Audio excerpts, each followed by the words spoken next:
欢迎来到早晚听书，与书同行，智慧相伴。今天我要介绍的这本书叫《基因彩票》，由我在2023年翻译出版。虽然它听起来像是历史书，但其实是一本探讨基因的科普作品。这本书有350多页，20多万字，由美国行为遗传学家哈登撰写。书的副标题是为什么 DNA 对社会平等至关重要，这也是书中探讨的核心主题。提到基因彩票，你可能会联想到巴菲特提出的卵巢彩票概念。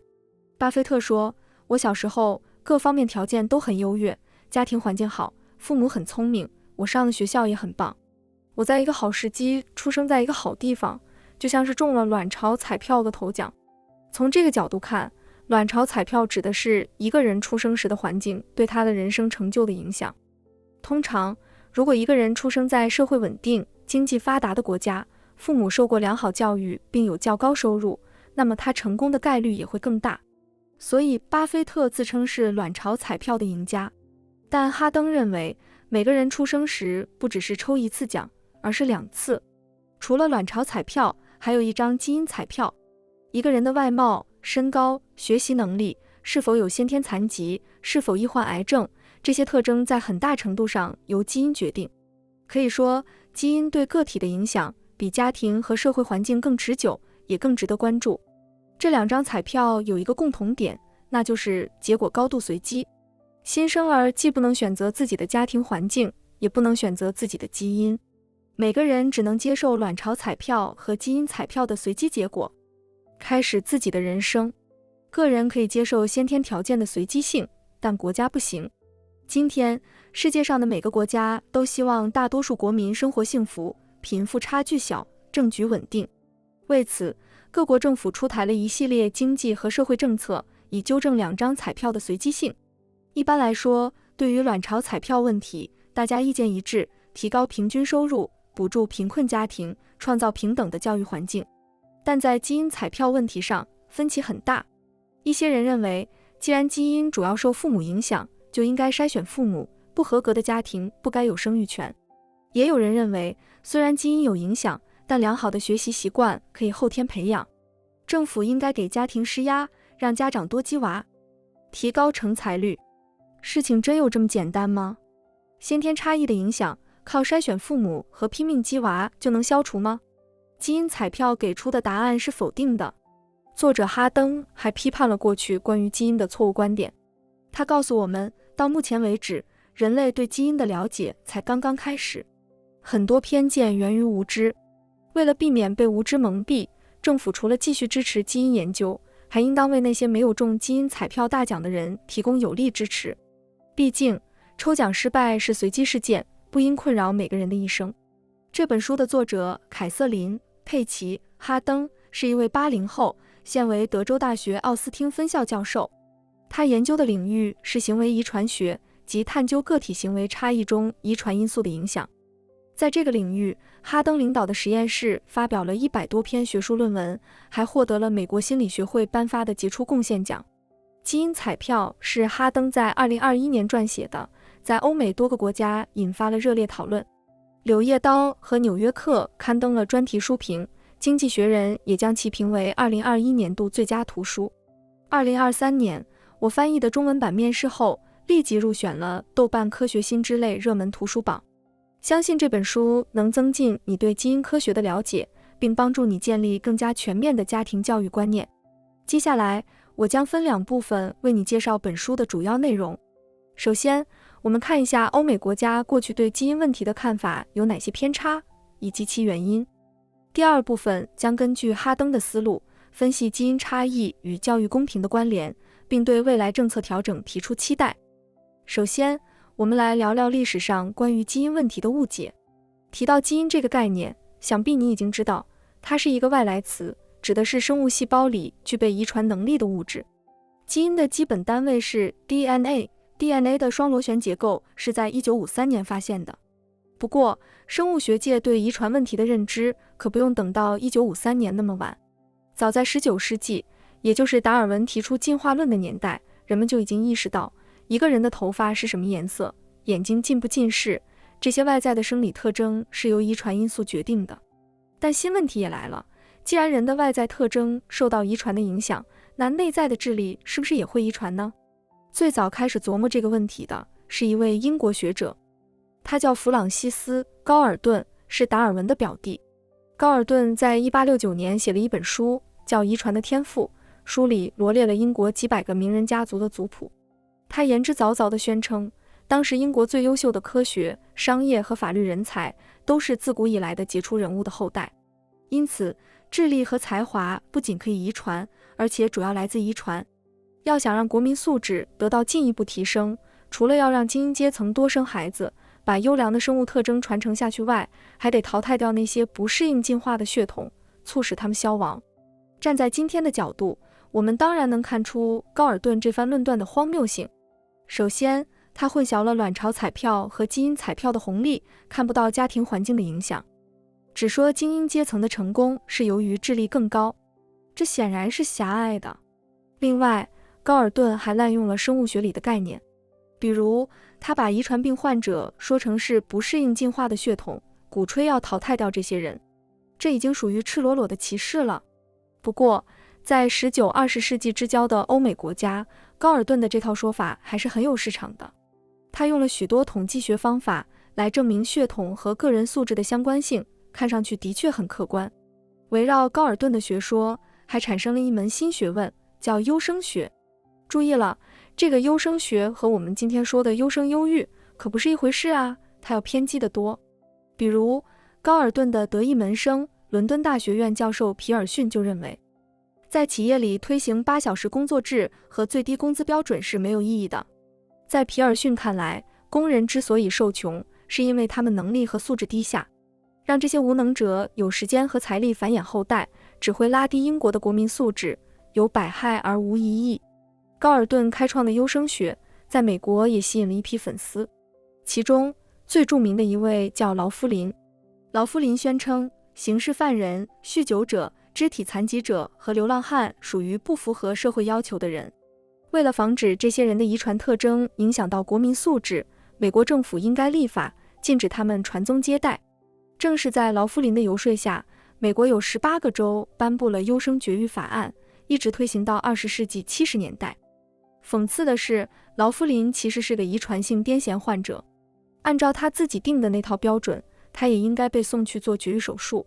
从20世纪20年代到70年代，先后有6万多名美国人在优生学的名义下被强制做了绝育手术，其中有许多根本就是草率断案。比如，在1924年的弗吉尼亚州出现过一个著名的案例，当时有一位智力低下的少女巴克被人性侵生下一个孩子，她的主治医生刚好是劳夫林的信徒，坚持要求给巴克做绝育手术。巴克的监护人一路上诉到美国最高法院，却只拿到一份颠倒黑白的判决书。判决书宣称，巴克的生母就有智力低下的症状，还有卖淫前科，巴克的女儿看上去发育也很迟缓，一家人连续3代都是低能，这已经够多了，医生的绝育请求合理。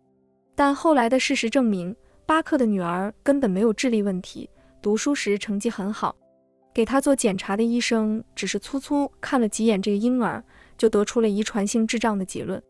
巴克被性侵的问题也根本没有人追究。像这样离谱的案例数量还有很多。一部分狂热的优生学鼓吹者甚至和纳粹政权勾结起来，要求对所谓的劣等种族实施绝育，这已经属于反人类行为了。本书作者哈登认为，虽然优生学兴起的年代比现代基因科学来得早，但人类对基因问题的第一项认知错误就是优生学导致的。这个错误叫做过度简化。举个例子，身高是一项单独的生理特征。目前的研究显示，孩子成年以后的身高80%与父母的遗传基因有关，但决定身高的基因组不是一个，而是10万个，其中任何一个发生突变或者重组都会影响最终结果。这种情况在兄弟姐妹之间表现得最明显。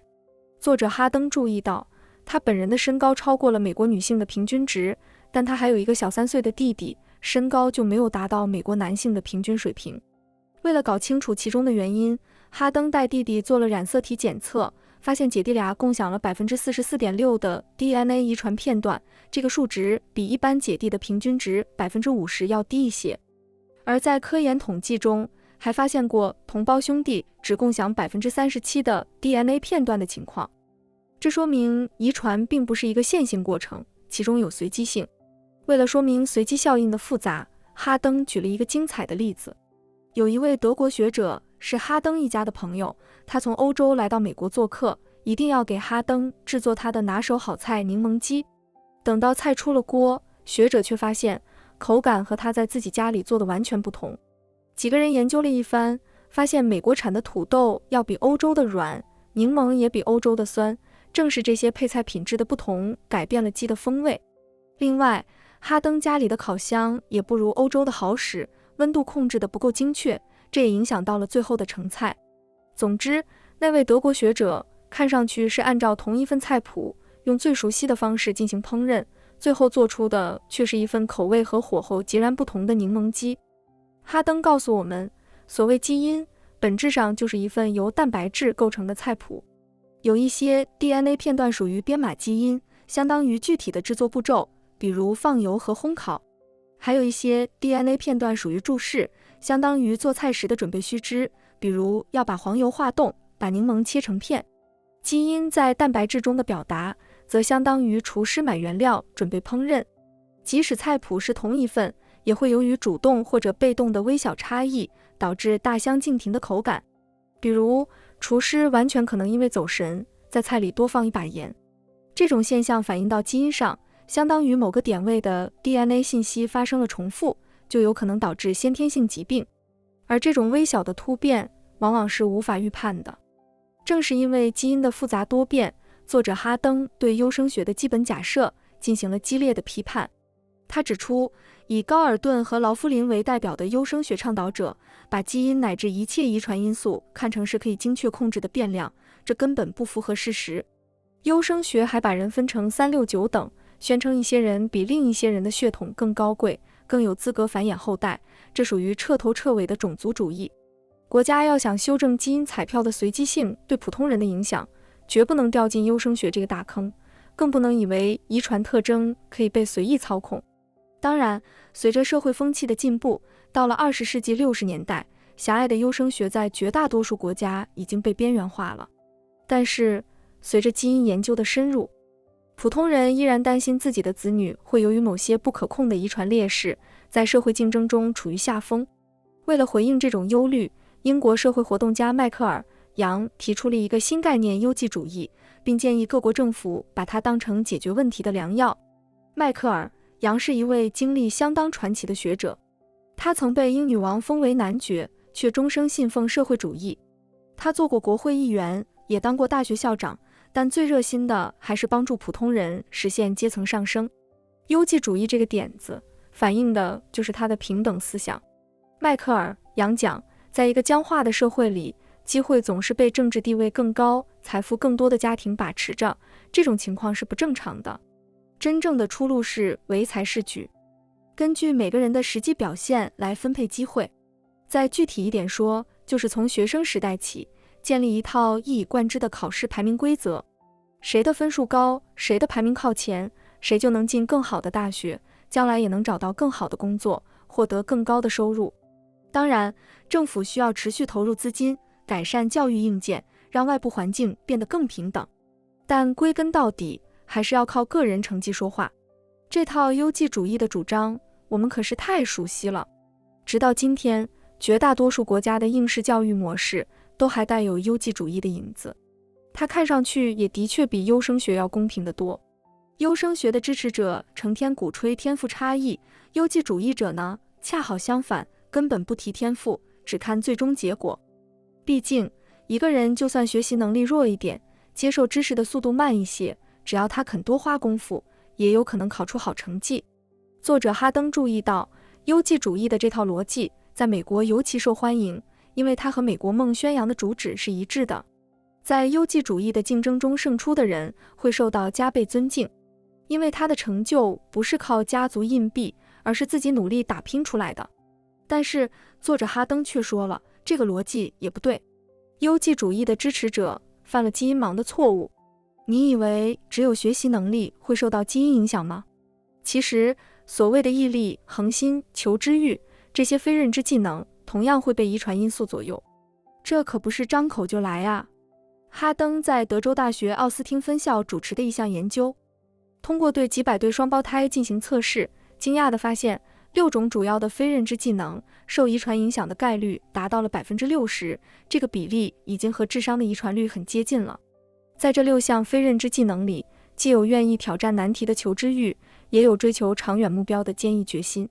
换句话说，一个人能拥有持之以恒的毅力和良好的学习习惯，未必是因为他在后天付出了过人的努力，完全可能是因为他抽到的基因彩票上就有这些特质。按照哈登团队的研究，学习能力的遗传率和眼睛的颜色以及身高的遗传率处于同一水平，而学习能力和考试成绩的相关性在40%到50%之间。如果再算上非认知技能，先天因素的影响就更大了。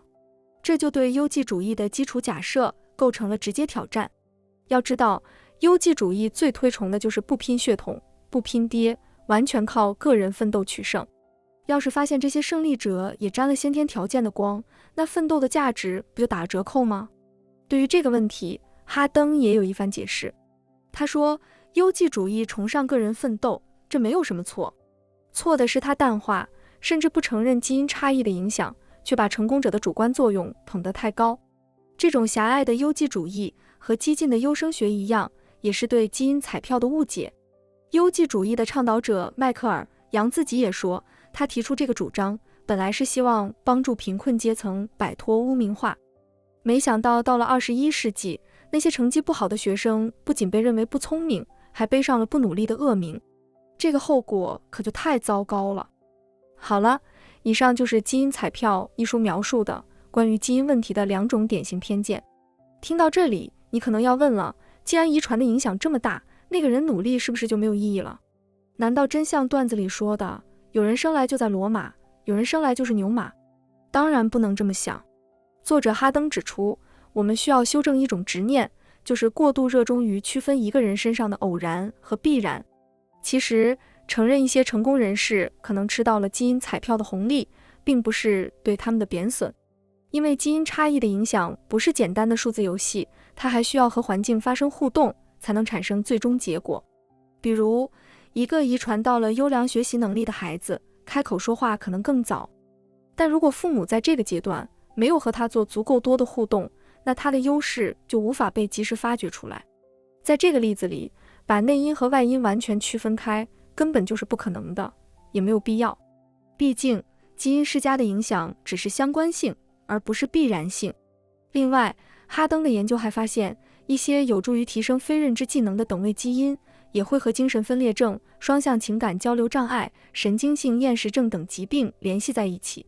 换句话说，同样的基因，在一些时候属于红利，换个环境可能就成了定时炸弹，并不值得羡慕。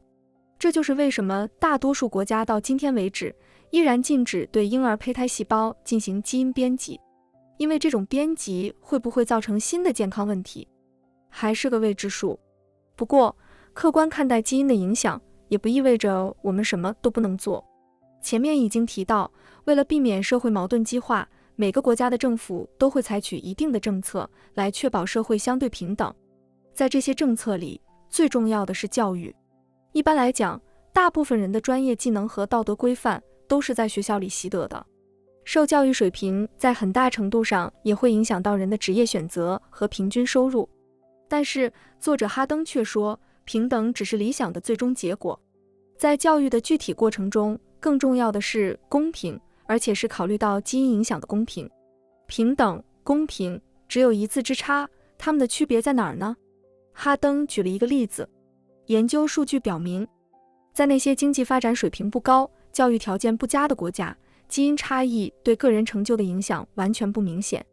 这种情况也可以称为平等，因为遗传的影响被完全排除了，但它绝不公平。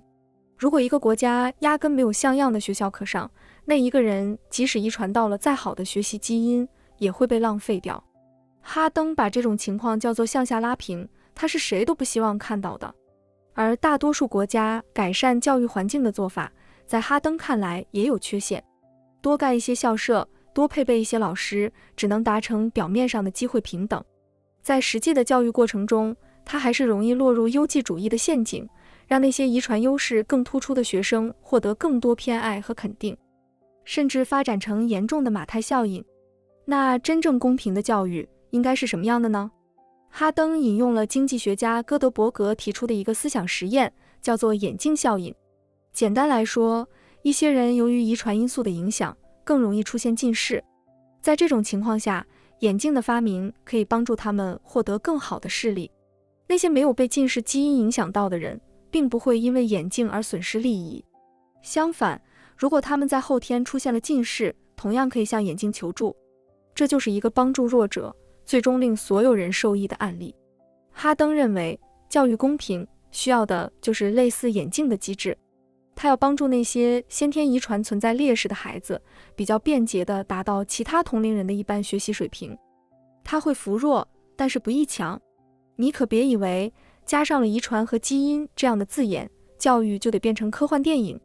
哈登说的教育公平，是给所有学生都做基因测序，再按照每个人的基因档案因材施教吗？当然不是，这也很难操作。一些有助于促进教育公平的措施，其实很朴实无华。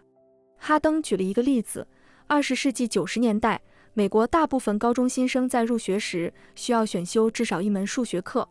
当时有2种数学课程，一种是比较简单的代数，学2年就算合格了；还有一种是更复杂的几何课，要学3年。到了高3阶段，已经学过2年几何的人还可以选修微积分。哈登的课题组追踪了3000个样本，他们发现高一时只选代数的学生，只有 4% 会在毕业之前学完微积分，而高一时选了几何的学生，有 44% 会继续学习微积分。等他们报考大学时，就会发现许多重点公立大学和理工类专业只招收已经学完微积分的毕业生。能不能进入这些学校和专业，又会影响未来的职业前景和收入水平。